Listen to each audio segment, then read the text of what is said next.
Good afternoon, everyone. We are pleased to have you join us for the first in a series of virtual town halls hosted by Digital Promises League of Innovative Schools. Today, we have invited 3 of our school leaders and their students to candidly discuss how they are navigating teaching and learning in these unprecedented times. I am Kimberly Smith, joined by my colleague, Dwayne McClary. We're going to tag team moderating today's session. So Dwayne, why don't you provide the audience with an overview of the format for today's town hall?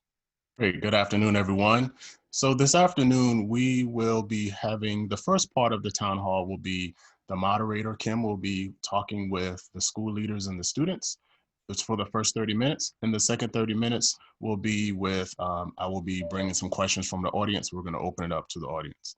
So we will ask you at that time for the second half of the town hall to use the Q&A section, the question and comment section, to ask your questions. And then if you have anything you want to share with the bigger body, share a resource, you can use the chat.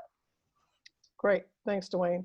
If our superintendents and student panelists would turn on your videos and unmute, I would like to welcome Superintendent Susan Enfield from Highline Public Schools in Washington, Superintendent Erik Gundersen from Pascack Valley Regional High School District in New Jersey, and Superintendent Marlon Stiles from Middletown City Schools in Ohio.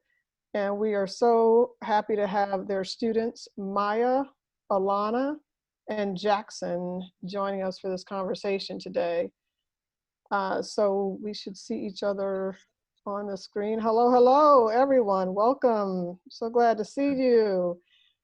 All righty, I'm going to start by inviting our superintendents to introduce your students who are joining you today, starting with Superintendent Infield. Thank you, Kim. Hello, everybody. I describe our students in Highline Public Schools as brilliant, beautiful, and brimming with promise, and you will see evidence of that today because I am joined by Matta, who is a junior at Aviation High School here in Highline. Great, thanks, Susan. Let's go to Marlon. Hi everyone, Marlon Stiles, proud superintendent, Middletown City School District, where we celebrate being Middies every single day. And today we are honored to have the Jackson Abrams from Middletown Middle School here to represent the Middies. Glad to have you, Jackson. Great, thank you, Marlon. And Erik. Fantastic. I'm welcoming Ilana Thompson, a senior at Pascack Hills High School. We are so excited that Ilana is joining us today. And the really exciting news is that she has just declared that she is going to Alaunna? Yay, Alaunna! Alaunna has a bright future ahead of us in the world of medicine and political science, and she's going to be joining, I know, some Digital Promise people who are located in Washington, D.C. She's going to be joining them in the fall. So we're really excited and proud to have Alaunna with us. Absolutely. I'll be part of your welcome wagon, Alaunna, when you get here to the city. So welcome and congratulations. All right, let's go ahead and dive in. We're going to talk to the students first, Jackson, Ilana, and Maya. So the first question for you is, when you first heard that your district was moving to online learning, what were your first thoughts and what was your initial experience? And Jackson, if okay, I'd love to start with you. Well, my first thought was that we're gonna have to do stuff online, and I don't know how to do that. Then I was like, it gets easier the more you do it. But before we got the online learning, for me, we had to listen to the phone calls that the principal at my school would give us about all the assignments we had to do for the entire week. Like for science, we had to do like this, go outside and find 10 examples of weathering, erosion, and decomposition. But after that, it got easier. Online is a lot easier than listening to a phone call anyways. Great, thank you. Let's go to Ilana. Thoughts on your initial experience?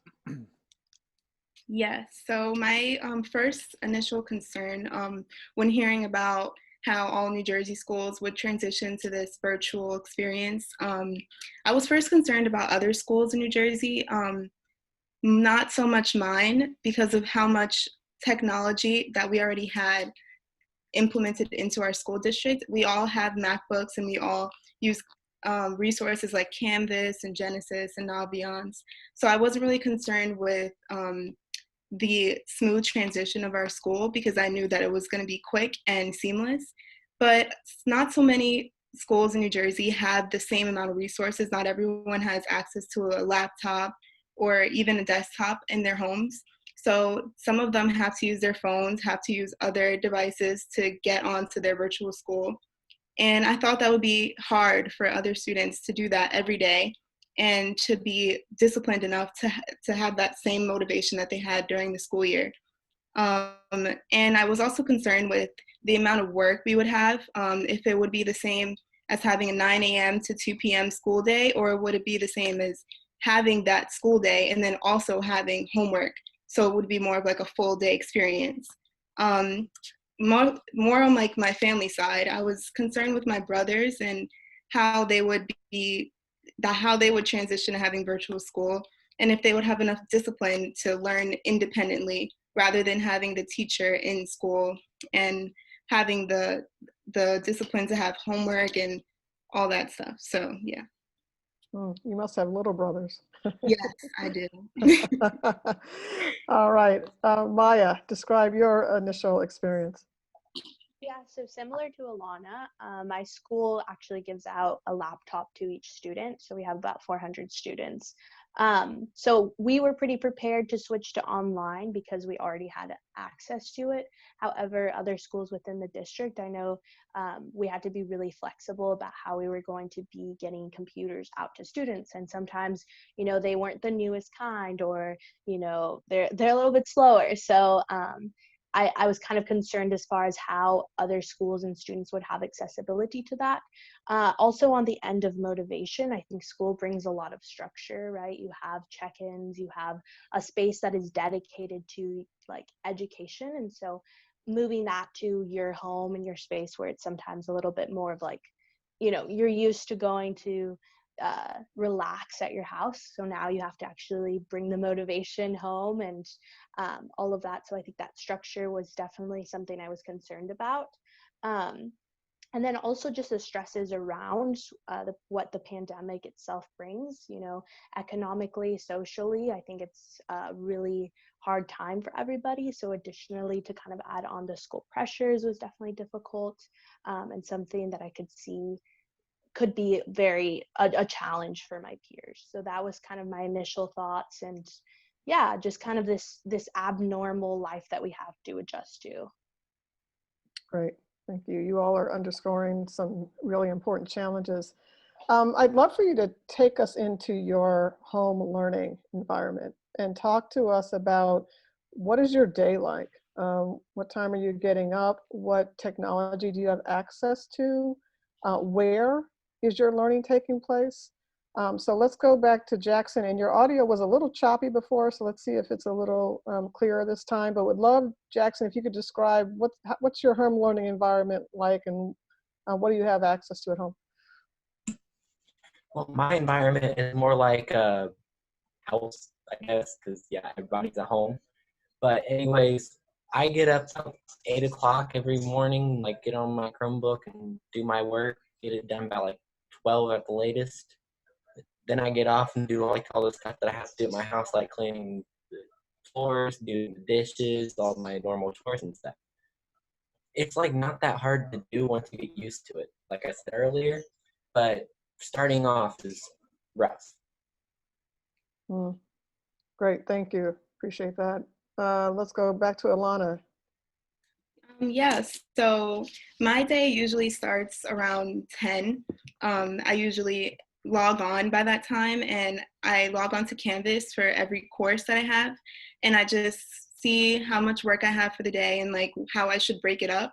Our school runs by a half-day schedule, so we have 30 minutes for each class, but I like to do it more of like which work is going to take longer. I try to do that first and get that out of the way, and then do like the easier work more into the day.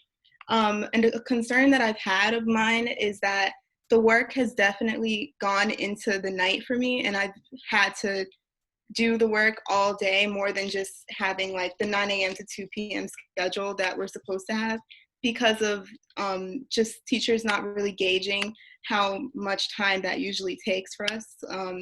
So usually my day is a little longer than it would be normally in school, where it was like we would have our classwork, get out of school, do what we have to do for the rest of the day, and then have homework. I feel like I would definitely rather that kind of environment because of the amount of discipline we have in school, and we are able to even get some of our homework done within the school building instead of just having all of the work due at the same time or all of the work put onto us at that same time.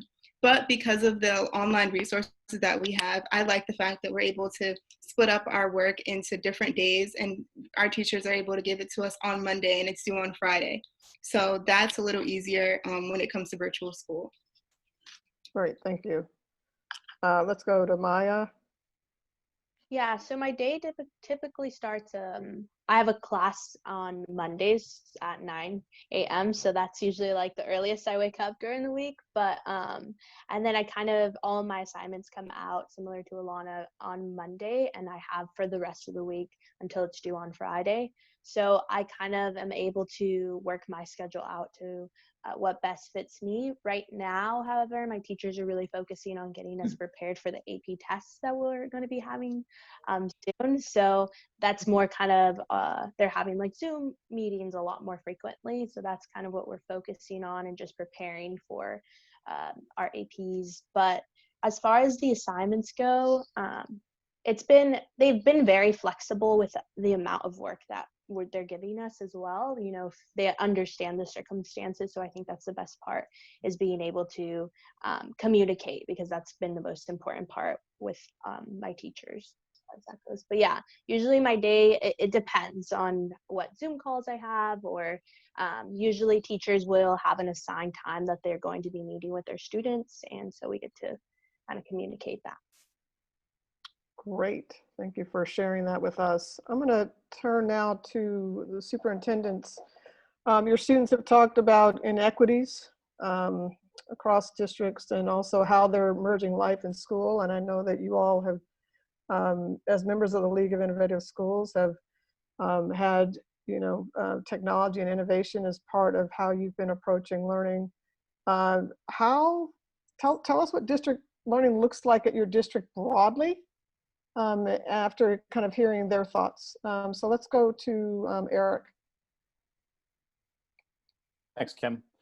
Alaunna really touched on a lot of what globally learning looks like for students right now. We are operating in an asynchronous environment so that students can tailor their own learning to the schedule that they have to abide by in their home. We know that there are some parents who are working right now, whether it's in the health profession or somewhere else, and they have to leave the home.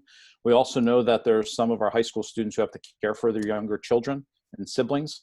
And we also unfortunately know that, that there are some families that are dealing with COVID-19 right now at home. So the idea of having students attend school synchronously was something that we definitely did not want to do.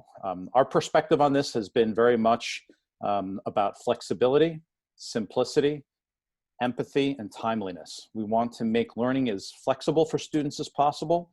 So as Ilana and Maya shared, they have this opportunity to really help develop their week based on their needs and their restrictions. We're trying to make teaching and learning more simple for students. I don't mean by the level of rigor, but not trying to complicate what we're trying to do with busy work. Stick to the core of what really needs to take place. We're trying to really be focused on empathy and recognize that we can't possibly put ourselves in the homes with students who are facing some of the challenges that we would find to be difficult as adults. And then again, we're trying to be timely with our feedback. I think our teachers are doing a really nice job at getting back to students in a timely fashion. And that's really our mantra right now, what we're focused on. And by no means are we perfect at this, right, Ilana? It's not perfect. We're all learning this new concept of remote learning, especially for this long a period of time. Great, thanks, Erik. Marlon and Susan, I know the demographic of your student populations is a little bit different, particularly when it relates to access and learning and equity. Susan, talk about how you all are approaching distance learning. Well, unlike Erik, we have perfected it in Highline. All right. I think for a split second, Maya thought maybe I had lost my mind.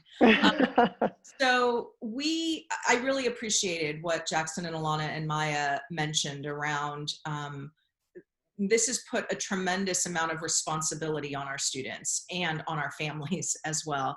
And we've been mindful of that. So like Erik, we have focused on asynchronous instruction. Maya mentioned that she has a class on Mondays. Teachers are holding class meetings or sometimes classes, but most of it is assignments that are given out each week that students can complete on their own schedule. The biggest challenge, and Marlon and I and Kim, we've really, I think, tried to emphasize this for our colleagues across the nation, is if a student doesn't have a device, and as Maya mentioned, a good working device and reliable home internet, they cannot access their learning right now. Or it becomes really hard for them to do. They have to go outside the home. They have to go about it in other ways. And so I think that this is made very clear that if remote learning, distance learning is going to be a part of K-12 moving forward, which I believe it is for the foreseeable future, we simply have to ensure that every student in this country has reliable home internet access. It has to be a fundamental part of basic education now, period, end stop. And so we're fighting for that. But absent that, we have really focused on providing hotspots to as many of our students as possible and prioritizing though for our students who need them the most. So making deliveries with hotspots, materials, supports, devices to our students who live outside of the district and maybe homeless at this point. So trying to really connect with students that we are most concerned about. But that said, we are concerned about what all of our students are experiencing right now. And so to Erik's point about empathy, and I saw Maya nodding her head at this as well, what we've really emphasized with our teachers, principals, paraeducators, support staff is our #1 goal right now is connection. Okay, so I'm not talking about internet connection. I've already addressed that. Connection with students and families. And so we have asked our teachers to connect with their students at least once each week. And that has to be two-way. So we want to make sure that we hear back from the students. And what we're saying to staff is just check in and make sure they're doing okay. We know that some of our students are not getting all of the supports, the meals, the whatever they need just to go about their daily business. So if we can find out if there are gaps and needs in a particular home, we can sometimes help and intervene. And then really do your best with that connection to engage your students in learning right now, because we don't want learning to stop. We know that there are limitations to what we can do during this time, and we have to be honest about those limitations. But I think connection is more important than ever, and I'll end by saying that, yes, while I want our students to keep learning and I want every student to be connected to the internet, what I really want is for every student to remain connected to their school community, to their teachers, to their fellow students, their friends, because there's so much uncertainty right now. And I really want for our students in Highline to know that your school community is still here, and we will be here, because I want to give as much predictability in a world right now that is very unpredictable to our kids as possible. Thank you. I appreciate you emphasizing the different dimensions of connection in this time. Marlon, describe distance learning in Middletown City. Sure. We have really relied on our Midi Rising culture to carry us through these difficult times. I will say that we've got 2 different models of distance learning happening right now in Middletown City School District to meet the needs of all of our students. For those students that are logged in, meaning that they have a device that is reliable and they have internet access in the home, they are enjoying virtual learning activities similar to what we've heard earlier today. Our teachers are leveraging our learning management system through Schoology and Google Classroom, providing some really creative, dynamite, engaging activities for students through e-learning. I can't say enough good things about what our staff are doing to educate kids virtually. I've seen our counselors at the middle school running virtual counseling groups to make sure the social emotional needs for our students are being met. I can tell you that our teachers are virtually holding Zoom classroom meetings to make sure kids are staying connected to each other so those friendships are maintained, and more importantly, that they have access to those positive role models that they get to actually see live in person. A different experience because of the equity gap that's so present in our country right now is definitely present Middletown City School District for the kids that I'm going to call that are logged out, These are students without a device in their house. These are students without internet access in the home. Right now, we sit at about 20% of our students without internet access. To put a number on that, that's about 1,200 students. We could push a device out to all 1,200 of those students. It wouldn't mean a thing because they don't have internet access in their home. And I was so excited to hear Susan bring this up. This is a problem. And at some point as a country, we've got to address this, make sure every kid is connected when they go home outside the walls of our school. So what does that gap look like as far as distance learning in Middletown for kids that don't have internet access or device? It means good old-fashioned packets, AKA worksheets. And if we call that engaging, during this time, I'm gonna call it engaging. Our teachers are being really creative and making sure they're coming up with activities that students can engage themselves in while they are at home in very creative ways, or those coloring activities for some elementary kids, or those scavenger hunts that kids can do around their homes. Our staff is being really creative for students who are logged out to make sure they get access to some activities. The question is, how are we reaching students? Right now, we have a daily distribution plan for food. We're pushing out about 20,000 meal bags a day across our urban district. We're taking advantage of opportunities to hand letters to students, to provide packets to students as they walk up, to get them supplies and things like that so they can engage in some lessons at home. So we're really excited about what our staff is doing. From an advocacy standpoint, I stand with every single person at Digital Promise and League of Innovative Schools screaming for somebody in this country to really take this equity gap, this digital divide head on, and make sure every single student in the entire country, K-12, has a reliable device and has internet access in their house so that they too can access all the wonderful things that this new age of digital learning, e-learning, distance learning is going to have them facing when they get home. Our kids are doing fantastic. I'm awfully proud of their efforts. And I can't say how proud I am of the staff and how they're reaching out every day to meet the needs of kids. Great, thank you. Dwayne, you want to put a plug in for questions? Yes, so that's folks, if you have questions out in the audience, please use the Q&A at the bottom of your screen to submit your questions, and we will screen the questions from there. All right, thank you. Let's turn back to the students. Would love, we have an audience here that would love to hear from you. If you have thoughts on what supports you need that would enable your home learning experience to be the best, to be optimized. So would love to hear what other supports or resources you could utilize that would help your remote learning experience.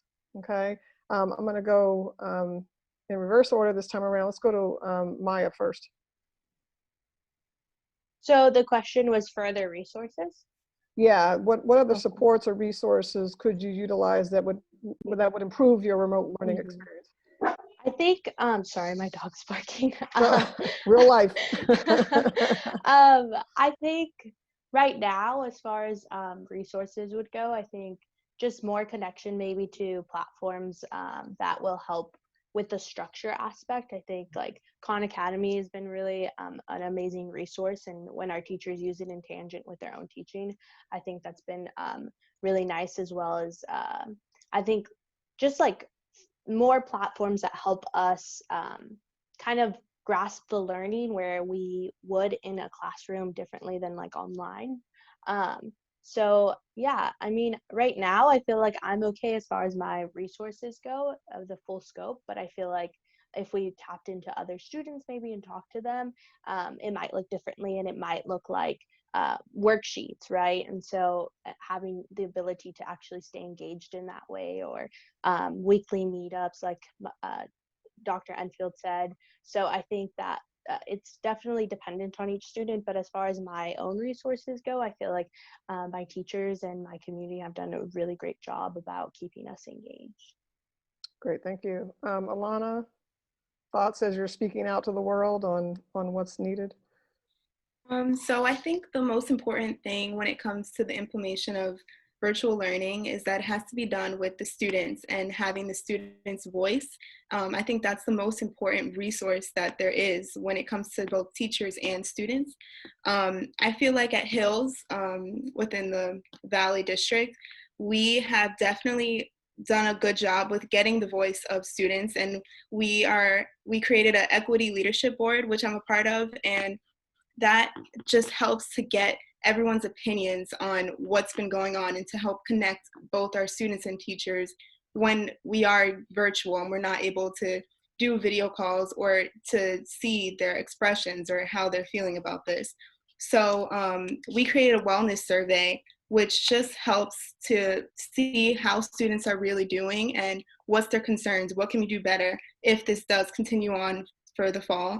I think coming from a perspective of a senior where I'm not going to be having to really deal with this anymore, I think that we're more concerned about how students that are younger than us will deal with not being able to have their voice heard all the time.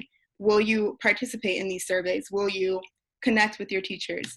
That is, to me, the most important resource that we can have for even Mr. Gundersen and even our principal, to get the opinions of everybody and to really see how everybody is feeling about this. And then especially people who don't have access to laptops really need to have a student voice in what's going on. If you don't have access to laptops or any type of technology, it's going to be difficult to really get your voice heard in this situation. So I think that that is the most important resource, and I think my school has definitely done a good job with getting everyone's opinions. That's great, Susan and Marlon and Erik. I'm hearing Ilana speak and thinking that wouldn't it be great for students to lead the Connect Kids Now advocacy, right, for access and technology. Thank you, Ilana. Jackson, thoughts you want to share with the world about what could be done to provide you with more supports in remote learning? In my opinion, I think like the teachers could do like a virtual meeting every week like other schools are. And there's only one teacher that I have in my school that's doing it. That's my orchestra teacher. But that's about all I think could be improved. Great, yeah, more virtual meetups with teachers.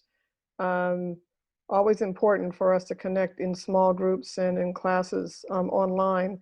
I'll ask one more question for our superintendents, and then we're going to turn it to the audience. So I'm just going to pose the same question to you. If thinking about what do you need in terms of supports that would, if you were to take a step back, a year ago and anticipate that this was coming, this pandemic, what would you want to put in place that would enable you to optimize remote learning for students? Let's start with Susan. Yeah, so first of all, I would have tried to corner the market on hotspots, assuming that we had not been as successful as we would like to be in making sure every student had home internet access. I mean, we've known that digital divide has been there for a while, but we just allowed it to be, we just accepted it, and shame on us. And now we're being challenged to say, no, we cannot accept this because we will not, as public school employees, as citizens, as people who care about children, deny students access to a free, appropriate public education. We just can't let that happen any longer. So I think that connection piece would be huge. And then, I think I would say both big things and little things. So here's a little thing. We had gone back and forth. We were a little, for various reasons, we had not implemented a single sign-on for students. We just signed that contract because that's now a matter of survival, I think, for kids and families, so that they can just sign on and get access to all of their apps, platforms, et cetera. So little things like that I wish we had just had in place so we didn't have to spend any time on it. But then I think the bigger things that we're learning that I think could be huge positives out of this, which is really, we talk about the importance of families as partners.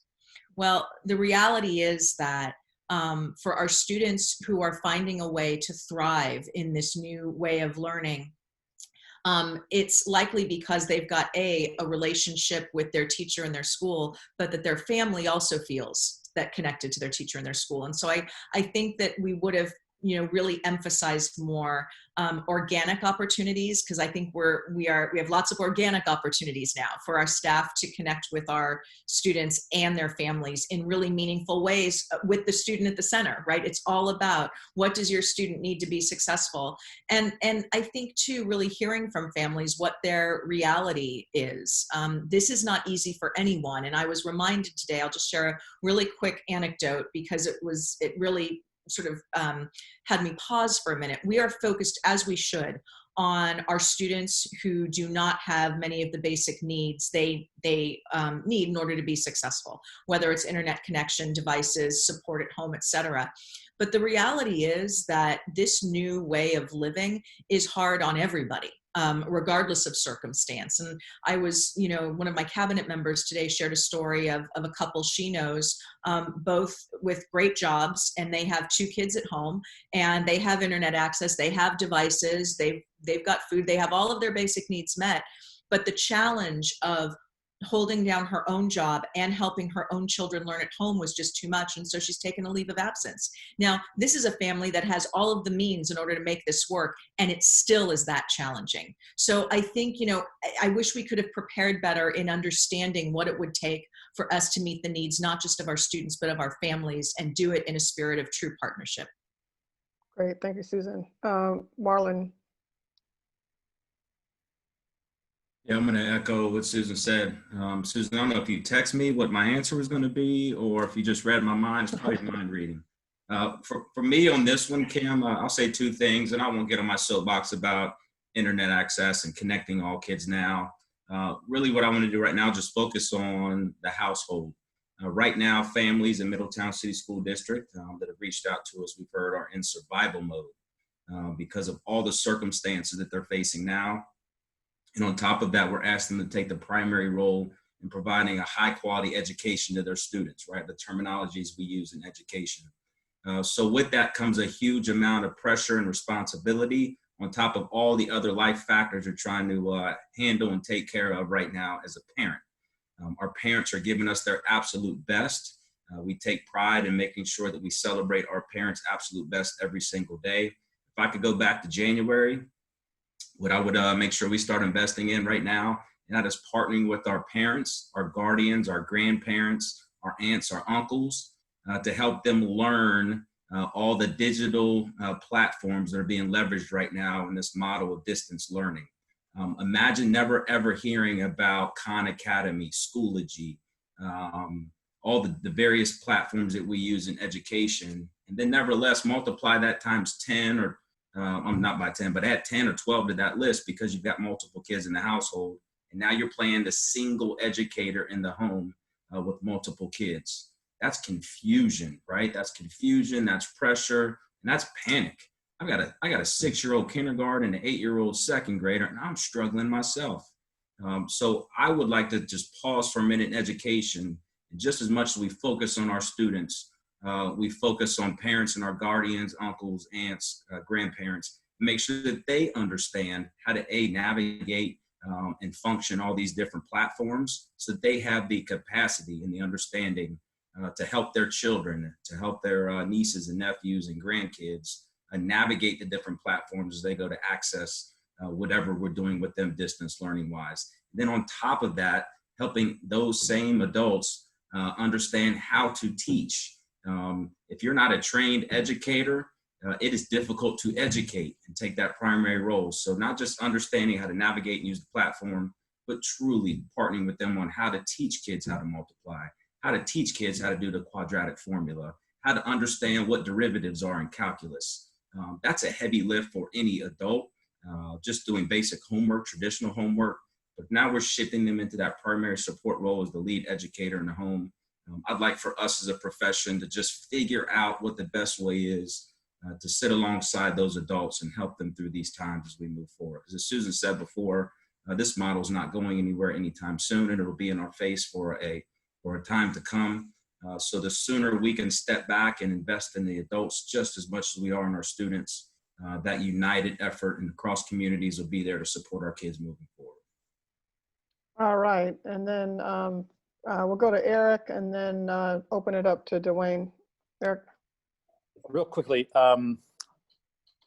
I would love to see a way that we can address more of the issues that some of our students are facing with regards to their learning challenges. Really implementing a tiered system of supports that allows teachers to reach out to the individual needs that their students have in their class. But that's hard. It's one thing when you have a class of 20, 25, 27 students all in the same area, and you can move quickly from student to student or pair students up to help one another. But it's difficult and incredibly time consuming for teachers to schedule specific times to be able to provide some of that one-on-one instruction that students really need in order to thrive. So it's the massive amount of time that teachers need in order to truly spend with their students to have them succeed that I see as being a real struggle for our struggling learners as well as our teachers. The second thing I'm going to say is that I foresee these issues popping up in the fall, right? I can see schools being on a very different type of schedule to limit the amount of social, physical interaction that we have. And then I also can see periods of time where we may need to be back home again. So how do we keep kids engaged in more of a hybrid model where some students are in school and some students are out of school? We really have to figure out what teaching and learning looks like in that new setup. Great, thanks, Erik. All right, Dwayne, you're up. All right, great. So we have a lot of questions coming in. So we're going to begin with one directly for you, Ilana.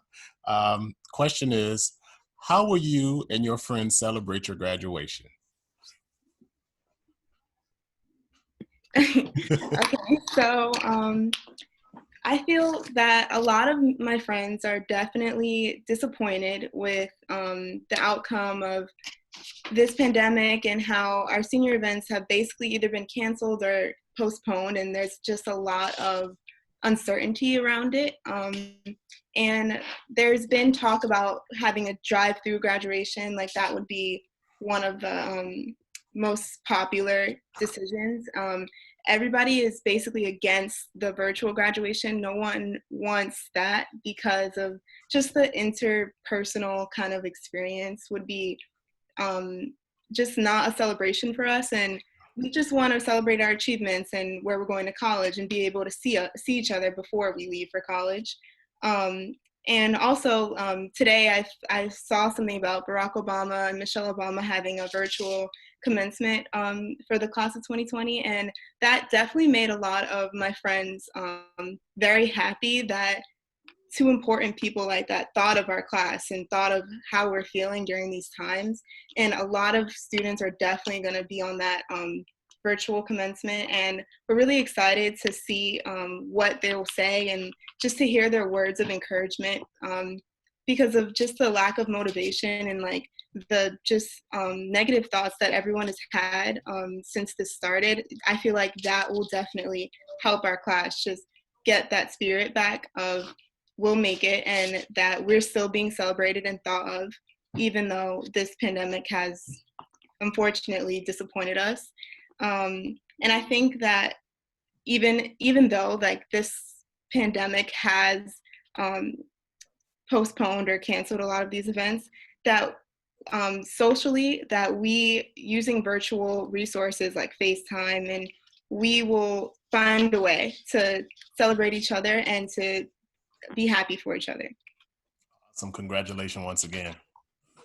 Thank you. Great. We have a question from the audience from Mike. Mike asks, what has helped you to be successful during this time? So what has helped you to be successful during this time? And we're going to start with Maya. I think teachers for sure. We've had, I think they've been like checking in and trying to keep the structure as much as possible. And I think more than that, though, it's been like more than just the educational aspect, rather the health aspect as well, and ensuring that, you know, we can carry on the information that we've been learning, and I think also friends and family as well, because it's definitely hard to do like the physical social distancing, but you know, you don't have to kind of social distance or emotionally distance yourself from other people, which I think a lot of people kind of got a little scared about that. And it's obviously not the same because like FaceTime and like physically seeing somebody is not the same, but I think definitely those resources and those outlets have helped in ensuring, you know, motivation, and sometimes it does lack. And so you have to turn to those people. So yeah. Okay. Jackson, what has helped you to be successful during this time? Mostly my grandma, because she's been helping me get up on time, getting my schoolwork started. She's been helping with language arts work, like the reading and stuff, because I do not like reading at all. But anyway, she's been there the whole time, and if I have any questions about the work, she's always right there to help me. And my teachers are also there when I email them to like help me with the math. Awesome. Ilana, what is helping you to be successful during this time? So I think that all around, like generally within my class, that we all just haven't had the same amount of like motivation to continue just continue doing the best that we can with school. But for me personally, I feel that you can just, this is not going to last long. I mean, we are only in high school for another month, and I have just been thinking about college and my future and how this will affect me. And even though I'm not feeling as motivated as I was in the beginning of the year, that it will still affect me later when I go to college.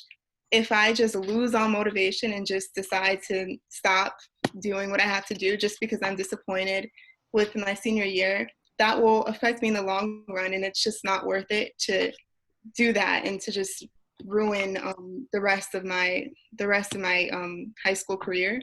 And I think that even though we're not having graduation, to hear that, oh, this person got honor roll or this person finished off the year with all A's, that really helps just regain the spirit that we had within the senior class. Awesome. So I'm now going to open that same question up to district leaders, because I'm interested to hear what you're going to say. Susan, tell us, what has helped you to be successful during this time? Well, it depends on the day as whether or not I would say I'm being successful during this time. You know, I'm very inspired, right, by what I see our teachers, our principals, our central office staff, our community members doing to step up and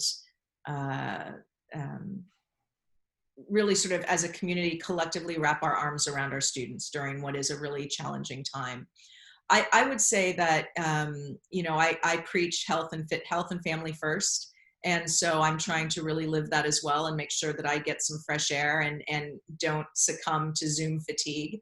And I think too, in the moments, because like everybody, I have my down moments too, where I feel defeated, where I feel frustrated, angry, sad, whatever it is. And what I really try to do is focus on being grateful. And as I have said to many people, I wish that I didn't have to go through a global pandemic ever. But if I had to go through a global pandemic, there is no community I would rather be in than Highline. And there is no team, and by team, I mean everybody, not just staff, but our families, our students, everybody, no group of people that I would rather work alongside in getting through this and figuring out how we come out of it stronger than the people in Highline. And so I just try to focus on how blessed I am for that, and, you know, regroup and wake up the next day and try to be better. All right. Erik? So people often say that superintendents tend to be isolated and not in touch with what's happening in classrooms. And I'm sure that's true or not true to varying degrees across all districts. But what in particular I struggle with right now is being in contact with teachers and students the way I used to. I'm in my basement in my home, and the only students I actually see are my own 2 children who don't go to my district. And so I need to make a point of picking up the phone or getting on Zoom conference calls and talking with individual teachers, if nothing else, just to see how they're doing. When you hear about a tragic situation happening in the home as a result of COVID-19, you try to call them, see how they're doing. I have to tell you, conversations like with Alaunna have been fantastic, right? You get that little bit of perspective or something that you didn't quite know about that you want to learn more about. That's what keeps me energized. Marlon? I'm blessed to work in an amazing community with a thriving culture right now that really relies on people who are standing united. We are riding that culture like never before. The people that are part of that are really inspiring and energizing everybody, and we rely on each other. I'm enjoying seeing football players challenge people to a 50 push-up contest, even though I can only get to 41 on a good day. I'm enjoying seeing Central Academy staff every Friday do dance party Fridays virtually and seeing parents in their living rooms dancing with their kids. I'm enjoying seeing teachers across the district have a virtual district-wide fire drill, right? So carrying that culture that we see inside of our schools, outside the walls of our schools during this shutdown is what's really allowing me to feel as if our district is being successful, because I know people are staying connected. And the good old-fashioned fun that we have during the school day with each other, we're still having it no matter what these circumstances bring us. We're seeing kids smiling, we're seeing adults smiling, and we're seeing the community continue to stand unified and support each other. And no matter how you're feeling when you wake up in the morning here in Middletown, knowing that we got people to rely on and lean on and lift us up, that's the most exciting piece. And we're just giving it our best every single day and supporting each other. All right. So we have another question from Karen. What gives you hope? What gives you hope now that we're going through this pandemic? What gives you hope? And we'll start with Ilana.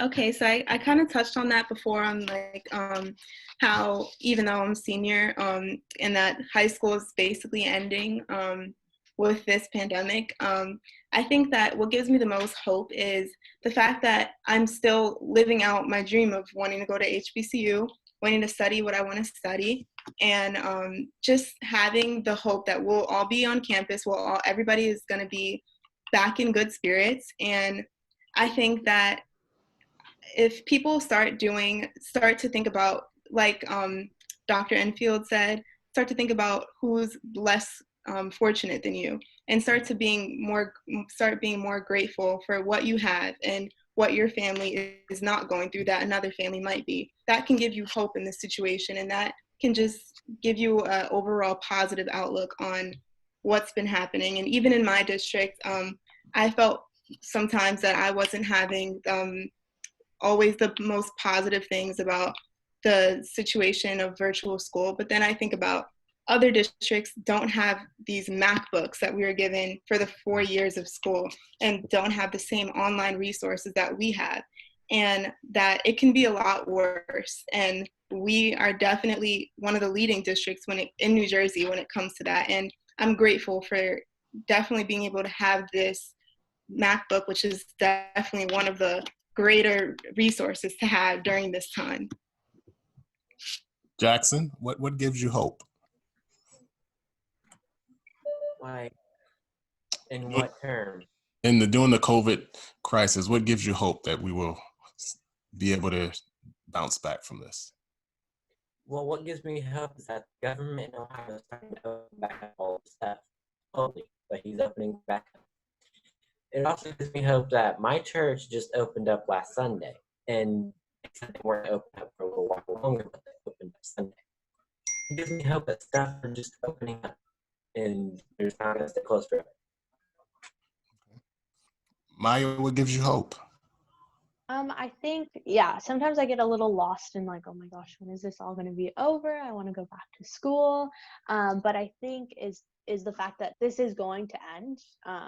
And yes, we have to struggle the turbulations of it, and we have to get through the hard part. But, I think that we're going to come out appreciating each other's company and appreciating the people that, even school, I think sometimes, it'd be like, oh, I have to get up to go to school. Well, when the first day comes that we can go back to campus, I know I'm going to be up really early and ready to go. So I think that that's what kind of gives me hope in that sense. And also the fact that, we get to repair systems within our own educational systems that we've deemed faulty, and that we're there for a very long time. But this, I guess it's kind of been like we're able to see where we need to pick up the slack when we get back to school. So I think in that sense, it's been an opportunity to see where we need to continue to develop our educational systems, because access to technology has been an issue for a really long time. It's just now that we see it on a bigger scale. And so now we have to actually solve it. So I think looking to that,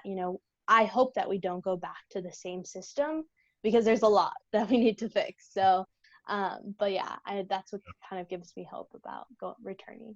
So the last question, and this is going to go to our students. Show of hands, quickly, students. Alaunna, Maya, and Jackson. How many of you have siblings that live with you? So Alaunna, how's that going with doing online learning and also having to share internet or computer? You give us your experience. It's been interesting. It's definitely grown. I feel like we're definitely grown closer as a family, that we're all dealing with this at the same time. And I feel like my mom has to turn into an elementary school teacher, preschool teacher, superintendent, principal. So it's been interesting. And I have two younger brothers. One is 12 and one is 4. So just seeing like the different experiences that they're having with virtual school is it's just really shocking that this is happening, and they have to just be on their own, and they have to handle their own virtual experience. More with my 12-year-old brother, of course, and he is definitely struggling with not having that discipline and having that classroom experience anymore. And I feel like he's had to have a lot of regulation, and you need to do this for this amount of time. And that's hard. And I think that that's something that we need to work on when it comes to the younger students, because in high school, we already have that independent mode of education. We already have, well, at least for my school, we're able to handle our own schedules. With my 4-year-old brother, it's more like he has to really be taught everything. There is no independent anything. He has to do this at this time. And it's hard to really teach a 4-year-old how to go on to kindergarten. Like, it's more like you're learning how to write, learning how to read, and that's difficult. You need a teacher. You need one. There is no virtual anything for that. So I think that definitely commending my mom for being able to teach him those things and being able to work from home, to regulate my other brother, and also worry about me with scholarships in college. So it's been difficult. Well, any teachers out there, you've heard it. You are very important, and happy Appreciation Week. Kim, we're turning it back over to you. All righty, folks. Maya, I'm going to kind of quote you as we head on out of here. I'm talking about underscoring that education systems have not been fully resourced, and that we hope we don't go back to the same systems. There is opportunity for us to move forward. And so that's what we're going to do as we head into the next school year. I will share a chat comment that someone said, "Thanks for all your openness and honesty." So on that note, I'm going to thank our guests here, Susan, Marlon, and Erik, and Alaunna, Maya, and Jackson. Thank you for being here and being open and honest and candid. We're going to go ahead and sign off, but before we do, as I mentioned when we first began, we are hosting a series of virtual town halls. Next week, join us for a conversation on digital equity in rural districts on Wednesday at 4 p.m. Eastern. Registration opens tomorrow. You will receive an email with a recording of today's session and a link to register, and we will see you next time. Thank you for joining us.